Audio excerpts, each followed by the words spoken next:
Hello friends, आज मैं आपको बताऊंगा कि फ्री कैश फ्लो की फ्यूचर ग्रोथ रेट जो कि हम डीसीएफ यानी कि डिस्काउंटेड कैश फ्लो में यूज़ करते हैं, उसे हम कैसे कैलकुलेट कर सकते हैं। तो इसके लिए मैं टीसीएस यानी कि टाटा कंसल्टेंसी सर्विस का एग्जांपल लूँगा।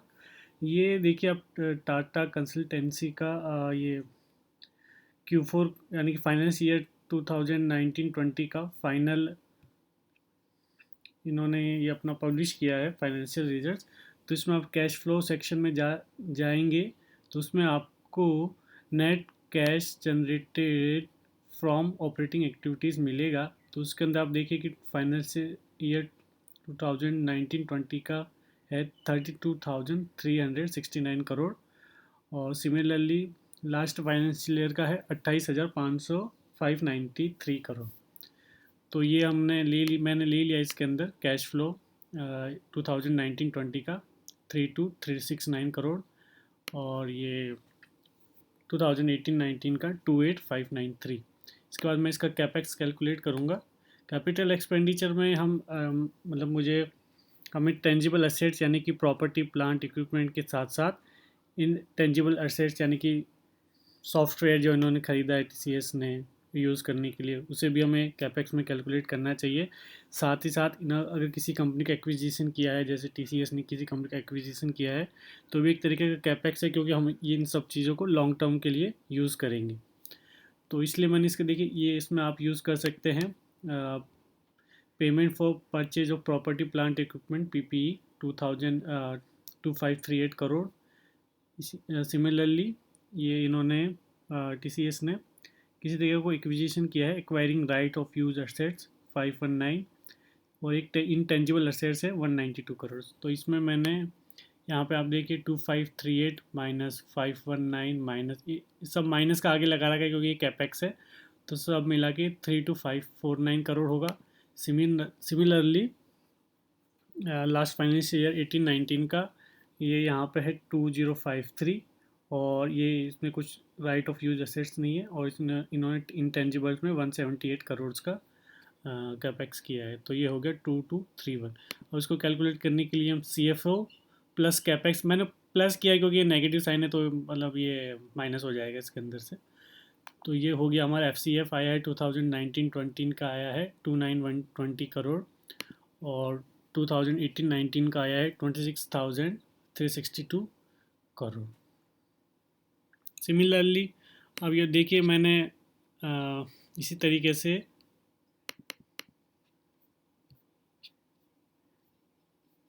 ये चला गया, इसी तरीके से मैंने इनका बाकी फाइनेंशियल ईयर का भी कैलकुलेट किया है।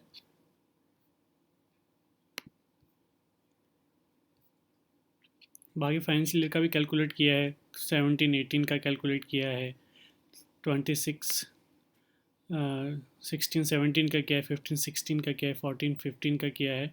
इसलिए लास्ट 11 ईयर्स का कैलकुलेट कर लिया है मैंने 2009-10 से लेके और 2019-20 जो कि करंट में अभी इन्होंने अपना डेटा जिसका पब्लिश किया है। ये सब कंसोलिडेटेड स्टेटमेंट्स हैं, तो आप ये देख सकते हैं और ये खुद भी इसको कैलकुलेट कर सकते हैं। तो ये देखिए, सारा फ्री कैश फ्लो मैंने कैलकुलेट किया। 2009-10 का था 6361 करोड़, 10-11 का था 4787, 11-12 का 5000, 16-17 का 23,233 करोड़, 23 करोड़। ये 17-18 का भी 23,000 करोड़ का अराउंड है। 15-16 में 17,000 के अराउंड है। 14-15 में 16,000 के अराउंड है। तो ये सब मैंने कैलकुलेट कर लिया है पूरे ये पूरे 11 साल का है ये।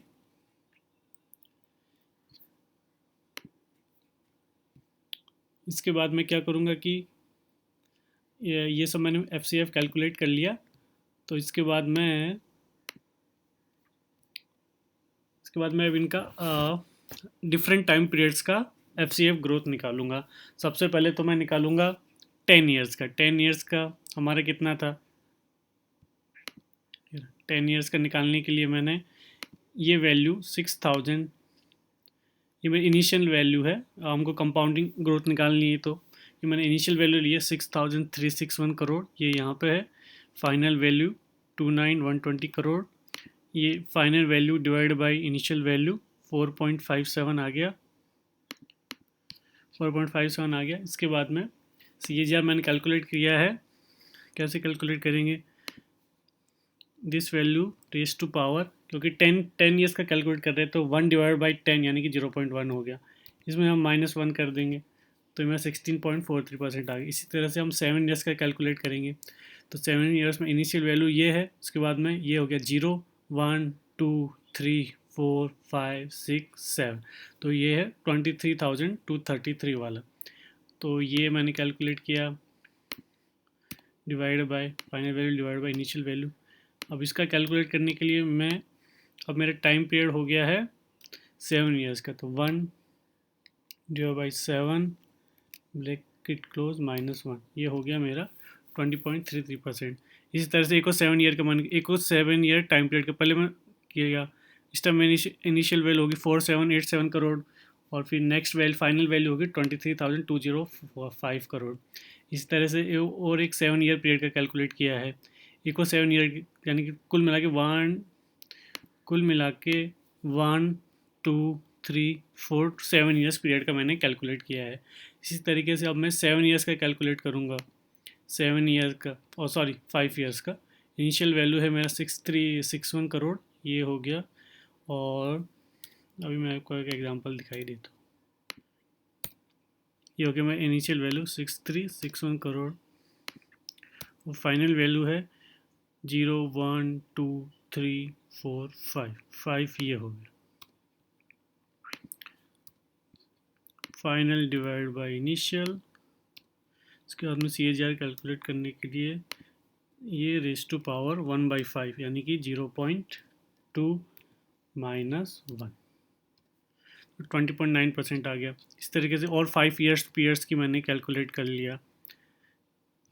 ये कुल मिला के 1 2 3 4 5 6 डेटा है मेरे 5 ईयर्स पीरियड्स के।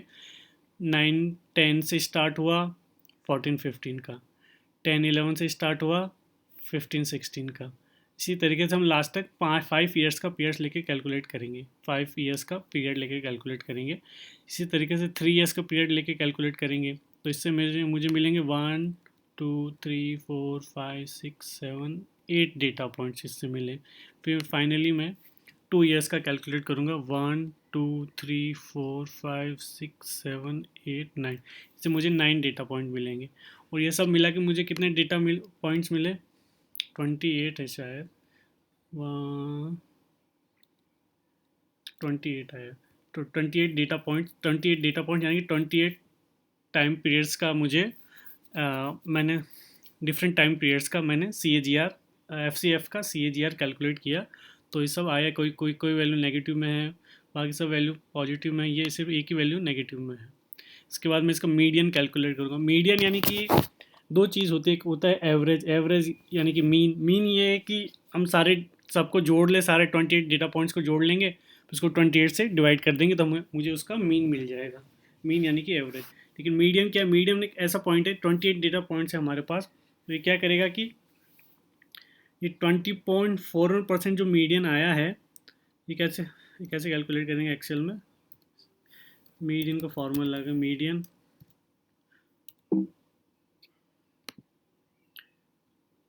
का फॉर्मूला लगा के